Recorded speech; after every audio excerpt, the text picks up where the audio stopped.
దేవుని పరిశుద్ధ నామమునకు స్తోత్రములు కలుగును గాక. ప్రతి ఒక్కరికి దేవుని పేరట శుభములు తెలియజేస్తున్నాను. మరి ఈరోజు తండ్రుల దినం. మరి ఒక తండ్రి ఇంటికి ఎంత అవసరమో మనకు తెలుసు. He's the head of the house. చూడండి, తండ్రి బాధ్యతలు అన్నప్పుడు పరిశుద్ధ గ్రంథంలో పాత క్రొత్త నిబంధనలో కూడా మనం చూస్తున్నాం. తండ్రి యొక్క స్థానం ఎంతో ప్రాముఖ్యమైంది. తండ్రి బాధ్యతలు చాలా గొప్పవి. తండ్రి కుటుంబాన్ని నడిపించాలి. తండ్రి కుటుంబానికి నాయకత్వం వహించాలి. మీరెవరిని సేవించదురో కానీ నేను నా ఇంటి వారం మేము యెహోవాను సేవించు. ఒకసారి గట్టిగా చప్పట్లు కొడదామా? ఎంత మంచి తీర్మానం అది. ఉత్తమమైన ఒక తీర్మానం ఒక పురుషుడు లేక ఇంటి యజమానుడు, ఇంటి నాయకుడు తీసుకోవాల్సిన తీర్మానం అది. ఎందుకు కుటుంబాలు పాడవుతున్నాయి? ఎందుకు పిల్లలు దారి తప్పుతున్నారు? ఎందుకు అశాంతి కుటుంబంలో? ఎందుకు రక్షణ కార్యాలు జరగడం లేదంటే ఆ ఇంటి యజమానుడు సరైన త్రోవలో లేనప్పుడే ఇవన్నీ అతలాకుతలం అయిపోతుంది. కుటుంబం అంతా పట్టాలు తప్పుతుంది. అంటే ఎంత బాధ్యత దేవుడు ఒక పురుషునికి ఇచ్చినాడు. స్త్రీలు ఎంతో అమోఘమైన పనులు చేస్తూ ఉంటారు ఇంట్లో. But final responsibility is the man's responsibility. అది దేవుడు పెట్టిన కార్యం. ఒక కుటుంబంలో నాయకుడు లేకుంటే మరణం ద్వారా దూరమైనాడు అంటే ఆ కుటుంబంలో ఎంత విషాదం ఉంటుంది కదా. మనం చాలామందిని చూస్తాం, ఇంటి యజమానుడు చనిపోయినాడంటే దుఃఖము తీరని దుఃఖం. చూడండి, పిల్లల తండ్రి లేడు, ఇంటికి యజమానుడు లేడు. పురుషుడు అన్నప్పుడు స్త్రీకి శిరస్సు, కుటుంబానికి కూడా శిరస్సే. కనుక ఇలాంటి వర్తమానాలు మనం విన్నప్పుడు మరి దేవుడు మనకిచ్చిన బాధ్యతలు, అది పురుషుడైనా స్త్రీ అయినా, కుటుంబం చాలా ప్రశస్తమైనది. It is very valuable family. We cannot disown our families. కుటుంబం పక్కకు నెట్టి నేను ఏదో కార్యాలు చేస్తా అంటే కుదరదు. మొట్టమొదట మనల్ని నాటింది కుటుంబంలోనే. అక్కడే ప్రకాశించాలి. అక్కడే we have to shine the brightest. మనల్ని దేవుడు నాటిన చోట అత్యధికంగా ప్రకాశిస్తేనే మన వెలుతురు చాలా దూరం వెళుతుంది. ఊరంతా వెలుగే కానీ ఇంటిలో చీకటి అయితే అది యోగ్యమైనది కాదు. కాబట్టి మనల్ని మనం సరి చేసుకోవాలి. యెహోషువ భక్తుని జీవితం చాలా మాదిరికరమైంది. చూడండి, విగ్రహాలను పూజించడం లేదు, అన్య దేవతలతో తిరగడం లేదు. He has taken a very good decision that will follow God. నేను నా ఇంటి వారం అంటున్నారు. నేను మాత్రమే మరి దేవుని అనుకరిస్తాను, ఇంటి వాళ్ళు ఎటుపోతే ఏమవుతుందని కాదు. అంటే he's having hold on his family. ఒక పట్టుందన్నమాట కుటుంబం మీద. తన భార్య మీద అతనికి అధికారం ఉంది, తన పిల్లల మీద కూడా తన అధికారం ఉంది. అందుకే తాను ఎక్కడ నడుస్తాడో తప్పకుండా తన భార్య బిడ్డలు కూడా అదే త్రోవలో నడుస్తారని ఒక ధీమా, ఒక ధైర్యం, ఒక శక్తివంతమైన ప్రకటన. మరి ఒకసారి దేవుని స్తుతిద్దాం, హల్లెలూయా. నేను నడిచిన మార్గంలో నా పిల్లలు నడుస్తారా? నేను ఒకసారి ఓ బీచ్ దగ్గర వెళ్ళి నిలబడుతున్నాను కేరళలో. అంటే అందరూ బంధువులందరూ ఉన్నారు, నేనైతే ఆ అలల దగ్గర అంచున నిలబడి చూస్తూ ఉన్నాను. అప్పుడు నా కాళ్ళకు ఏదో తగిలినట్టు అనిపించింది. చూస్తే ఆ భూమి నుండి వేడిగా అనుకుంటాను ఈ క్రాప్స్ ఉంటుంది కదా, దాన్ని ఏమంటారు, ఎండ్రగిచ్చలా ఎండ్రకాయ, అవన్నీ ఇలాగ వస్తున్నాయి అన్నమాట. అవి నడుస్తుంది. ఎటు నడుస్తుందంటే సీదా నడవడం లేదు, సైడ్కు నడుస్తుంది అన్నమాట. ఆ తండ్రి, ఆ తల్లి, ఆ పిల్లలు అంత అదే వంకర మార్గం. మొట్టమొదట ఆ తండ్రి క్రాబ్ అది నడుస్తుంటే, వంకర నడుస్తుంటే, దాని వెనక తన భార్య, తన పిల్లలు అంతా కూడా అలాగే వంకర నడుస్తున్నారు. అప్పుడు కూడా నాకు అనిపించింది, చూడండి, ఇంటి యజమానుడు సరైన మార్గంలో లేడంటే నిజంగా కుటుంబం అంతా కూడా అతలాకుతలం అవుతుంది. కానీ ఎంతోమంది స్త్రీలు దేవుని హత్తుకొని వారి భర్తల కొరకు ప్రార్థన, వారి పిల్లలకు ప్రార్థన మానక చేస్తున్నందుకు కుటుంబాన్ని దేవుడు చెక్కు చెదరకుండా కాపాడుతున్నాడు.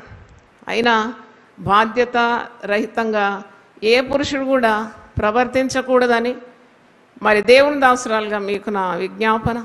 It creates so much of chaos in the family. దేవుడు ఇచ్చిన చక్కని కుటుంబంలో ఎంత అల్లకల్లోలం, ఎంత కలహం, ఎంత మనస్పర్ధలు, ఆ ఇంటి ఆవిడకి ఎంత దుఃఖం, పిల్లలకి ఎంత బాధ, ఇవన్నీ కలిగించేది ఆ కుటుంబ యజమానుడే చాలా మట్టు. దుర్వ్యసనాలకు లోనవుతాడు, దుర్వ్యామోహాలకు లోనవుతాడు, పరస్త్రీ వ్యామోహం అంటాడు, వ్యభిచారం చేస్తూ ఉంటాడు. అప్పుడు ఆ కుటుంబంలో నెమ్మది రాదు. When sin enters the family, you will lose all blessings. ఆశీర్వాదాలు పోవడం మాత్రం కాదు, ఇల్లు ఒక నరకంగా మారిపోతుంది. కాబట్టి ఒక తండ్రి స్థాయి తాను తప్పకుండా మెయింటైన్ చేసుకోవాలి. You should be a dignified head of the family. మరి తండ్రి కుటుంబానికి పోషకుడు. He has to provide for the family. అది ఆయన బాధ్యత. చాలామంది నేను భర్తను, నేను ఇంటికి యజమాని మాట్లాడుతూ ఉంటారు, కానీ వాళ్ళ విధులు సరిగ్గా చేయరు. ఒక భర్త అని పేరుకు యోగ్యత ఎప్పుడొస్తుంది అంటే భార్యను బిడ్డలను భరించినప్పుడే ఆ మాటకు విలువ ఉంటుంది. భర్త అనే పదానికి అర్థం ఏంటంటే భార్య బిడ్డలను భరించువాడు. భార్య బిడ్డల మీద ధ్యాస లేదు, శ్రద్ధ లేదు, తన కర్తవ్యం చక్కగా నిర్వహించలేకుంటే కేవలము రాణించాలి అని అంటే ఎలా చెల్లుతుంది? కాబట్టి భార్యను ప్రేమించాలట భర్త. ఇంటి యజమానుడు తనకు దేవుడిచ్చిన సగటు శరీరం భార్య అంట. కల్పవల్లి ఆమె, ద్రాక్షావల్లి ఆమె, ఆమె ఇంటికి దీపం ఆమె తన సగటు శరీరం. ప్రేమించాలి ఒక పురుషుడు తప్పకుండా. ఈరోజు ఇంటి యజమానులు, తండ్రులు వారిని ఉద్దేశించి వాక్యాన్ని ఆధారం చేసుకొని నేను చెప్తున్నాను. You have to love your wife, you have to love your children.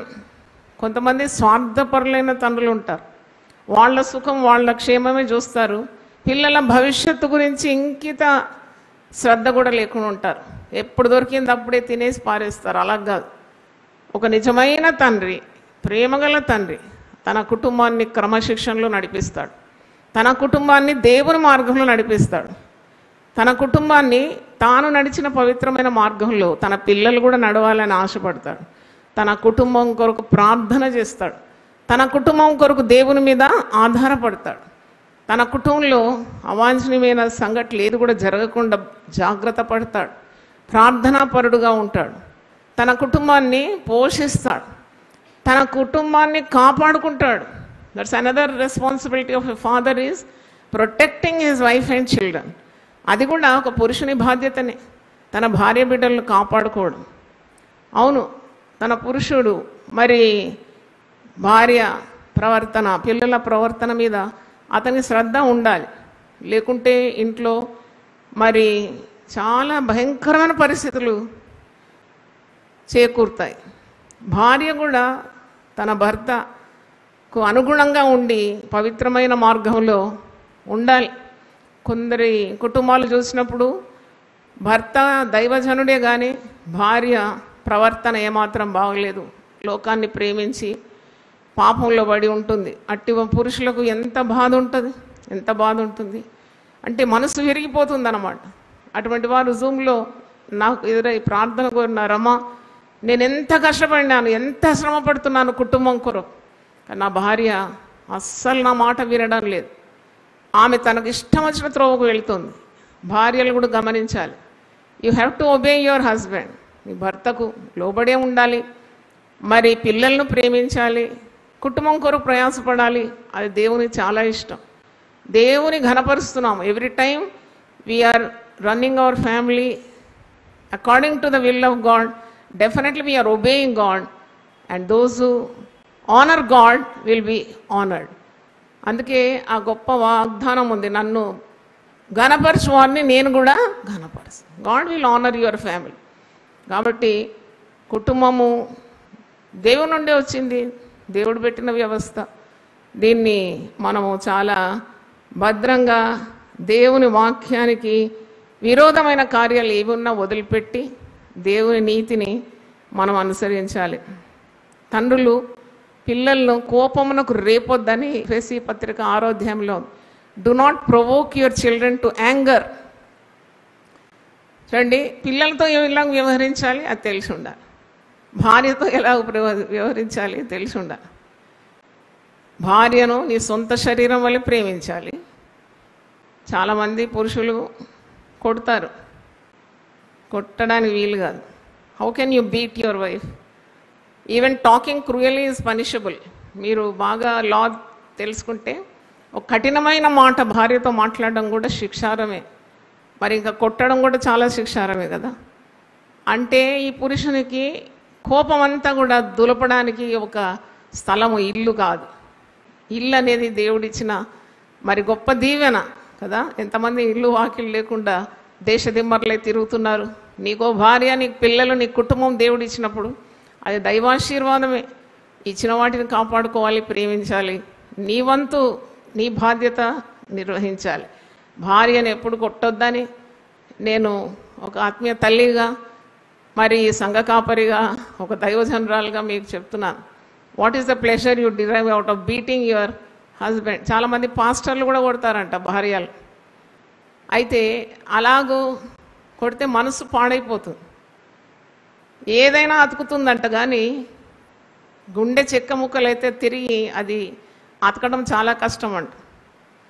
అయితే అలా కాకుండా దేవుని నియమాల్లో మనం ఉంటే ఎంత బాగుంటుంది కదా. ప్రార్థన చాలా అవసరం కుటుంబంలో. The family that prays together stays together and. నీ కుటుంబం కొరకున్న ప్రార్థన ఎప్పుడూ ధూపార్తిగా దేవుని సన్నిధిలో చేరాలి. You pray for your wife, pray for your children. God hears the prayer because God loves the families. దేవుడు కుటుంబాలను ప్రేమిస్తున్నాడు. చక్కగా కట్టిన కుటుంబాలే చక్కని సంఘంగా మారిపోతుంది కదా. కాబట్టి కుటుంబాల్లో ఎవ్వరు నశించొద్దని ఆ ఇంటి యజమానుడు ఎప్పుడు ప్రార్థన చేయాలి. అవును, as a father of the house, as the head of the house, నీకు దేవుడు ఒక బాధ్యత ఇచ్చినాడు.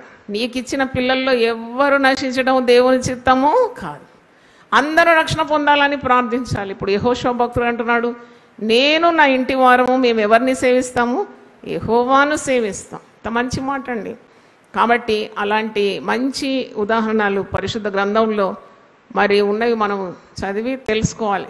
మరొకసారి మీ అందరికీ ప్రభు పేరట ఫాదర్స్ డే శుభములు తెలియజేస్తున్నాను. అబ్రహామును దేవుడు దీవించినాడు. అబ్రహాము, ఇస్సాకు, యాకోబుల దేవుడు అనే పేరు. మరి అబ్రహాము దేవునికి విధేయుడైనాడు, దేవునికి స్నేహితుడిగా మారినాడు. దేవుడు చెప్పిన ప్రతి మాట విన్నాడు. నోవహు కూడా తన కుటుంబాన్ని ఎలా రక్షించుకున్నాడు? దేవునికి విధేయుడైనాడు. దేవుడు చెప్పిన మాట నమ్మినాడు, విన్నాడు.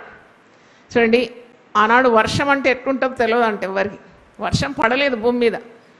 గొప్ప జలప్రళయం వస్తుందంటే ఎలా నమ్మినాడు? ఆ జలప్రళయాన్ని తప్పించుకోవడానికి నువ్వు ఓడ నిర్మాణం చేయాలంటే ఆయన ఏమైనా ఇంజనీరా? ఆయనకి ఎలా తెలుసు ఓడ ఎలా నిర్మాణం చేయాలని? కానీ దేవుడు పనిస్తే దేవుడు జ్ఞానం కూడా ఇస్తాడు, సామర్థ్యం కూడా ఇస్తాడు. నోవహుకు దేవుడు ఎలా చెప్పినాడో అన్నీ అలాగే చేసినాడంట. ఎందుకంటే నోవహు దేవునికి విధేయుడైనాడు. నోవహు దేవునికి స్నేహితుడు, దేవుని కృప పొందినవాడని వాక్యంలో ఉంది. దేవునికి లోబడినాడు. అందుకే ఆ కుటుంబంలో ఎంత ప్రశాంతత అంటే 120 సంవత్సరాలండి ఆ ఓడ నిర్మాణం. మనలో ఎవరికైనా అంత సహనం ఉంటుందా? ఒక వ్యక్తి 120 సంవత్సరాలు దేవుడు చెప్పిన మాట ప్రకారం ఒక ఓడ నిర్మాణం చేయాలి. అంతవరకు వర్షమే చూడలేదు భూమి. మరి ప్రళయం అంటున్నాడు, దేవుడు మాట్లాడినాడు అంటున్నాడు. కానీ ఆ కుటుంబం అంతా కూడా ఆయన చెప్పిన మాటకు లొంగిపోయినారు. దేవునికి స్తోత్రం. అంటే ఆయన దేవునికి లోబడుతున్నాడు కాబట్టి ఆయన మాటలో బరువు ఉంది. ఆయన చెప్పిన మాట ఆయన భార్య వింటుంది. ఆయన చెప్పిన మాట 3 కుమారులు వింటున్నారు, 3 కోడళ్ళు వింటున్నారు. ఎక్కడ విధేయత ఉంటుందో అక్కడ దేవుని రక్షణ ఉంటుంది, దేవుని భద్రత ఉంటుంది, దైవాశీర్వాదాలు ఉంటుంది. అలాగంత గొప్ప జలప్రళయంలో నోహు భార్య, 3 కుమారులు, 3 కోడళ్ళు మరి మరణాన్ని తప్పించుకున్నారు, దేవుని ఉగ్రతను తప్పించుకున్నారు. రక్షణ ఓడలో వారందరికీ ప్రవేశం కలిగింది. హల్లెలూయా చూద్దామా? దేవునికి స్తోత్రం. కనుక దేవుని మీద ఆధారపడి ఇంటి యజమానునిగా, కుటుంబానికి శిరస్సుగా, భార్యకు ఒక భర్తగా ఒక బాధ్యతాయుతంగా స్థానము పురుషునికి దేవుడు ఇచ్చినాడు. కానీ ఆ పురుషుడు తన బాధ్యతలను నిర్లక్ష్యం చేస్తే మరి ఎటు వెళ్తున్నది ఆయన జీవితం కదా? వేర్ ఈజ్ ఈ గోయింగ్ టు? అటు భార్య లెక్క పెట్టదు, ఇటు పిల్లలు లెక్క పెట్టరు. అలాంటి ఒక మరి దురవస్థ రాకుండానట్లు నీకు దేవుడిచ్చిన బాధ్యతలన్నీ సక్రమంగా చేస్తే తప్పకుండా నీవు నీ దినములంతా కూడా కృపాక్షేమములే నిన్ను వెంబడిస్తుంది. నువ్వు బ్రతుకు దినములన్నిటను కృపాక్షేమము నీ వెంబడి వస్తుంది. నాకు 128వ కీర్తన చాలా ఇష్టం. ఎందుకంటే అది ఫ్యామిలీ బ్లెస్సింగ్స్, కుటుంబ ఆశీర్వాదాలు. అది కూడా పురుషునికి. యెహోవాయందు భయభక్తులు గలవాడు ఈలాగు ఆశీర్వదింపబడునని ఉన్నది. అంటే the head of the family will receive all the blessings in the 6 verses. 128వ కీర్తనలో 6 వచనాలు ఉంది. 6 కూడా పురుషుని ఉద్దేశించే ఉంది. నీలోగిట నీ భార్య ఫలించు ద్రాక్షవల్లి, నీ చేతుల కష్టార్జితాన్ని దేవుడు ఆశీర్వదిస్తాడు. నీ బల్ల చుట్టూ నీ పిల్లలు ఒలీవ మొక్కల వలె ఉంటారు. ఇశ్రాయేలు మీద సమాధానం ఉండును గాక. నీ పిల్లల పిల్లలు నీవు చూస్తావు. చప్పట్లు కొట్టి దేవుని స్తుతిద్దాం. Hallelujah. You will see your children's children. ఎంత గొప్ప కార్యం అది. అంత ఆయుస్సు దేవుడు ఇవ్వాలి కదా. నీ పిల్లలు చూడాలంటే నీకు దీర్ఘాయుసు కావాలి. పోయిన వారం నేను ఇక్కడ లేకున్నాను. అర్జెంటుగా నేను ట్రివాండ్రం కేరళ వెళ్ళాల్సి వచ్చింది. ఎందుకంటే మా బావగారు, మీకు అందరికి తెలుసు, నా అక్క, సొంత అక్క ఎలిజబెత్ థామస్, ఆమె ఎప్పుడు మన దగ్గరకు వచ్చేది సంవత్సరానికి ఒకసారి శిలువ ధ్యానాలు. ఆమె 2016లో ప్రభువునందు నిద్రించింది. 72 సంవత్సరాల వయసులో ఆమె ప్రభు సన్నిధి చేరిపోయింది. ఆమె భర్త మరి ఆయనకు 94 సంవత్సరాలు. పోయిన వారం ఉన్నట్టు మరి ఆయన కూడా ప్రభువునందు నిద్రించినాడు. He was very strong person. 94 years ఉన్నా కానీ ఆ ప్రీవియస్ డే కూడా బ్యాంకుకి వెళ్ళి డబ్బులు తెచ్చుకున్నాడు. ఆయన పనులన్నీ తెచ్చుకుంటాడు. పెన్షనబుల్, మంచి ఉద్యోగం, రీజనల్ డైరెక్టర్, నేషనల్ సేవింగ్స్ ఆర్గనైజేషన్లో పనిచేసి రిటైర్ అయిన వ్యక్తి. అన్ని విధాల వెరీ ఎగ్జాంపులరీ పర్సన్. ఆయన తన పనులు ఆయన చేసుకునేది. 94 years. మేమంతా చాలా అభిమానించేది. ఎందుకంటే తన కుటుంబంలో 5 పిల్లలు. నేను గ్రాడ్యుయేషన్ అయిన తర్వాత పోస్ట్ గ్రాడ్యుయేషన్ కేరళలో చేయవలసి వచ్చింది. నేను అక్కడ వాళ్ళ ఇంట్లో ఉన్నాను. 1 year 1.5 year ఉన్నాను. తర్వాత హాస్టల్కి వెళ్ళినాను. అప్పుడంతా నేను గమనించినాను ఒక ఇంటిలో ఉన్న ఆ యజమానుడు ఏ విధంగా ఉండాలని. ఆ పిల్లలు పర్ఫెక్ట్ డిసిప్లిన్ అన్నమాట. వాళ్ళ ఇంట్లో అంతా డిసిప్లిన్. అంటే అక్క కూడా చాలా డిసిప్లినేరియన్. క్రమమైన ఒక కుటుంబం నాకు అన్నట్టు అల్లకొల్లోలు లేవు, జగడాలు లేవు, కలహాలు అని అనము. చూడండి, ఎక్కడ మరి దేవుని బిడ్డలు దేవుని మార్గంలో ఉండాలని ప్రయత్నించినా అక్కడ కూడా సాతానుడు చోటు చేసుకుంటాడు. కానీ they use to overcome everything by prayer and word. అలాగూ వారి పిల్లలను పెంచి పెద్ద ఫ్యామిలీ ట్రీ. ఇప్పుడు వాళ్ళు నాకు అనిపిస్తుంది ఒక 100 మంది దాటిపోయి ఉండొచ్చు ఆ ఫ్యామిలీ మెంబర్స్. ఎందుకంటే వాళ్లకు 5 పిల్లలు, ఆ పిల్లలకు అంత కుటుంబాలు, ఆ కుటుంబాల్లో పిల్లలు, ఆ పిల్లలకు పిల్లలు, ఆ పిల్లలకు కూడా పిల్లలు. అంటే హీ హస్ సీన్ 4 generations అండి. అంటే ఆయన 4 తరాలను చూసేసినాడు. ఇంకా 5వ తరం సిద్ధమవుతుంది. ఆయన ఏజ్ 94. అంటే పూర్ణ వయస్సు గలవాడే ఆయన సమాధికి వెళ్ళినాడు. చాలా గంభీరంగా ఫ్యూనరల్ సర్వీస్ జరిగింది. అందుకే నేను, అయ్యగారు, అఖిల్ మేము వెళ్ళినాము అక్కడ. అంటే నేను ఎందుకు చెప్తున్నానంటే దేవుడు ఆశీర్వదిస్తే, దేవుడు ఆయన క్రమంలో నియమాల్లో మనం ఉన్నప్పుడు తప్పకుండా మనల్ని అందరినీ దీవిస్తాడు. మరొకసారి తండ్రులు వారి బాధ్యతలు గమనించి మరి ఇంటిని చక్కగా దేవుని మార్గంలో నడిపించి దేవుని సేవలో ముందుకు సాగుతూ దేవుని ఘనపరుస్తూ ఉన్నప్పుడు పిల్లలు కూడా అదే త్రోవలో నడవగలుగుతారు. పిల్లలను క్రమ పద్ధతిలో పెంచుకుంటే చాలా భయంకరమైన పరిస్థితి బయట మీకు కనబడుతుంది. పిల్లలను క్రమంలో మీరు పెంచుకుంటే దుర్మార్గులుగా మారుతారు, సమాజ ద్రోహులుగా మారుతారు, హత్యాకారులుగా మారుతారు, హింసాకారులుగా మారుతారు. కాబట్టి ఆ బాధ్యత పురుషునికి ఉన్నది. పురుషునికి సహకారిగా భార్యని ఇచ్చినాడు, ఆమెకు కూడా ఉంది బాధ్యత. అందరూ పురుషులు చాలామంది అనుకుంటారు నా భార్య ప్రార్థన చేస్తుందిలే అన్నీ జరిగిపోతుందని. ఇది భార్య భర్తల బాధ్యత, ఇది పిల్లలు పెంచడం. ఇద్దరు కలిసి పెంచాలి. Both have to be united in rearing of the children. ఆమె ఒక దారి, ఆయన ఒక దారి అంటే కాదు. అప్పుడే భార్యలు ఎక్కువగా ఉపవాసం ఉండి ప్రార్థన చేస్తారు, గెలుస్తారు తప్పకుండా. అన్నిటిలో దేవుడు విజయం ఇస్తాడు, కుటుంబాలను కాపాడుతాడు, దేవుని నియంత్రణలో నడిపిస్తాడు. ప్రార్థనకు తప్పకుండా దేవుని దగ్గర జవాబు ఉంది. దేవుని స్తోత్రం. అందరూ ఒకసారి లేచి పడితే ప్రార్థన చేస్తాను. ప్రభువే నా సంతోషం, నా బలము, జీవించు నాళ్ళెల్లా నా బలము, ఆయానే దుర్గము, కేడేమో నా కోట, ఆయానే సర్వమును, ఆయానే దుర్గము, కేడేమో నా కోట, ఆయానే సర్వమును.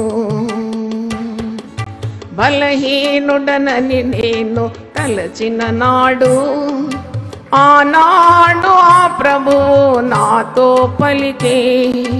బలహీనుడనని నేను తలచిన నాడు, ఆనాడు ఆ ప్రభువు నాతో పలికే. శక్తినిచ్చువాడన్, బలమునిచ్చువాడన్, నీ తోడై ఉండేదను. శక్తినిచ్చువాడన్, బలమునిచ్చువాడన్, నీ తోడై ఉండేదను. ప్రార్థన చేసుకుందాం. ప్రభువా, నీవు మా బలమై ఉన్న దేవుడు, మా కోట నీవు, మా కొండ నీవై ఉన్నావు, మా కేడము నీవై ఉన్నావు, మా సర్వము నీవై ఉన్నావు తండ్రి. నిన్ను ప్రార్థించి జవాబు పొందని వారు ఈ భూప్రపంచంలో లేరు నాయన. వారు నన్ను ప్రార్థించుండగా నేను వారిని నడిపిస్తానని వాగ్దానం ఇచ్చినావు.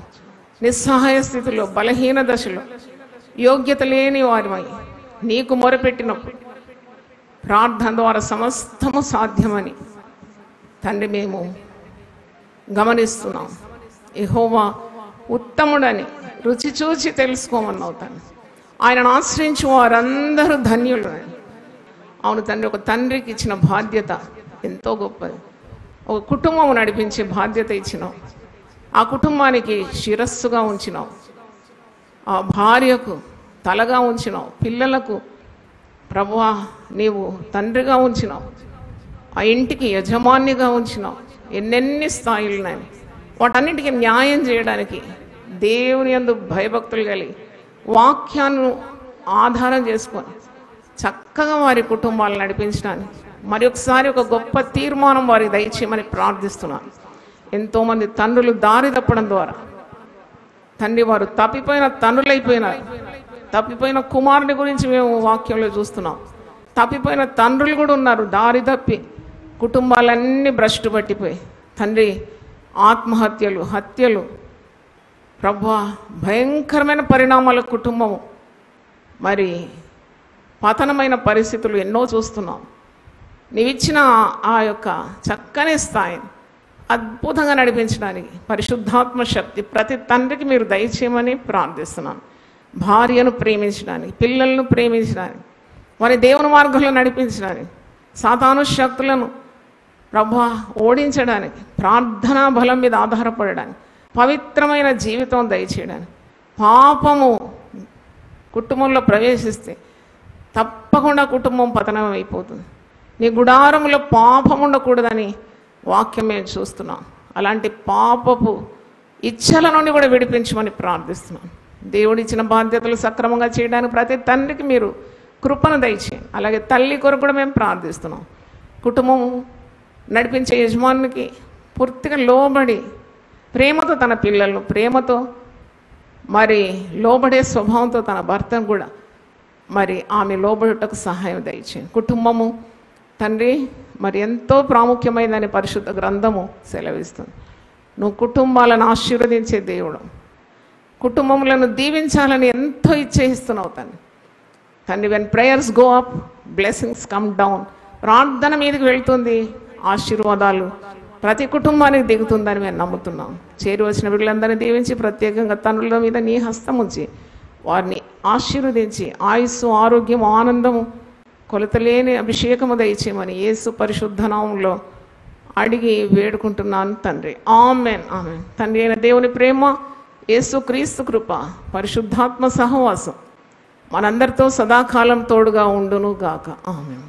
దీనులకు సువర్తమానము ప్రకటించుటకును, నలిగిన హృదయము గల వారిని దృఢపరచుటకును, దుఃఖక్రాంతులందరినీ ఓదార్చుటకును జరుగుచున్న ఇంటర్ డినామినేషనల్ పరిచర్య.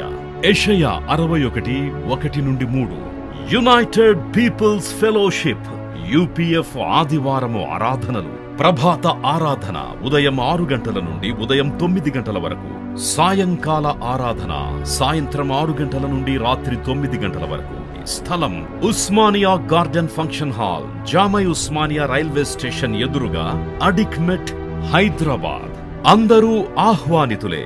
ఆహ్వానించువారు ప్రభువు దాసురాలు జాయ్ చెరియన్ గారు, వ్యవస్థాపక అధ్యక్షురాలు మరియు సీనియర్ పాస్టర్ UPF హైదరాబాద్. వివరములకు 9550504718, 9030757571 నంబర్లను సంప్రదించగలరు.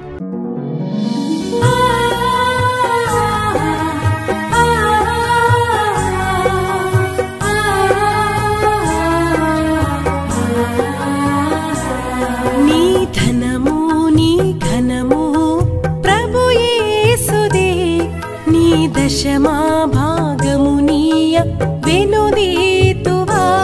నీ ధనము నీ ఘనము ప్రభు యేసుదే, నీ దశమా భాగమునీయ వెనుదీతువా. ధరలోన ధనధాన్యములనీయగా కరుణించి కాపాడి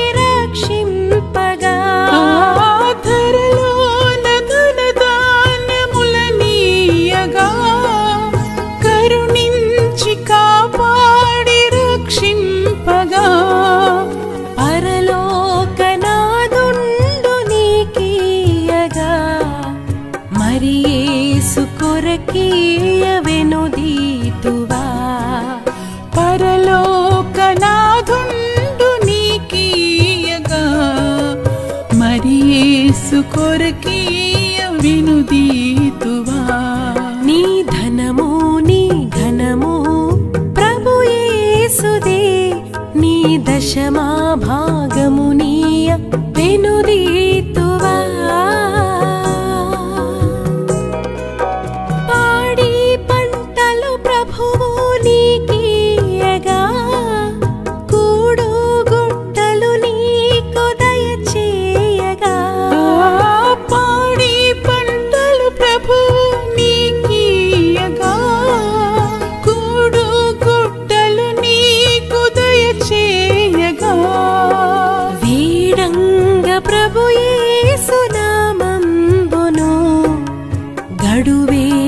ప్రభుకీయను క్రైస్తవా.